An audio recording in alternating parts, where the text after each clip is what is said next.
A nationwide shortage of drugs used to treat attention deficit hyperactivity disorder, or better known as ADHD, has been impacting patients since last fall, and the problem hasn't gotten any better. In fact, one local doctor says he's seeing an uptick in ADHD patients who can't find a pharmacy to even fill their prescription right now.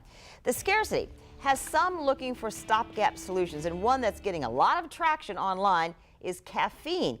Can a substitute stimulant like caffeine help? Here's Brianna Turner with your Verify. Last October, the Food and Drug Administration announced that there was a nationwide adderall shortage. They cited an increase in prescriptions coupled with manufacturing delays. Since then, the shortage has spread to include adderall alternatives like Ritalin. So what are people doing during the shortage? Could it include a cup of coffee? Let's verify. My sources are the U.S. Food and Drug Administration, the National Community Pharmacists Association, and chair of the Department of Psychiatry at UF Health Jacksonville, Dr. Stephen Cuff. And my question is caffeine a good substitute or supplement for ADHD medication during the shortage? The answer is no. It has a different mechanism of action, although it does have some stimulant effects.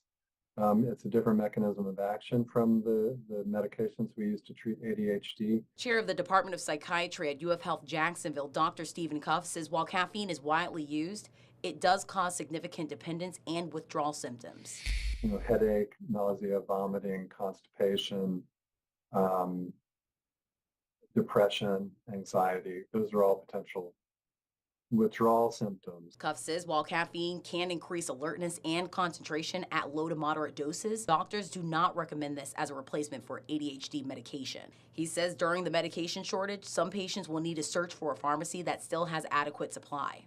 A survey by the National Community Pharmacists Association last summer found that of 360 independent pharmacies that responded, approximately 64% were having difficulty getting Adderall. Cuff says one treatment alternative could be neurofeedback, which is a way of teaching people how to get their brain into concentration mode, and that's getting some better data supporting its use. Obviously, there are ways to try to improve your organization, making lists, setting timers to remind you to do things.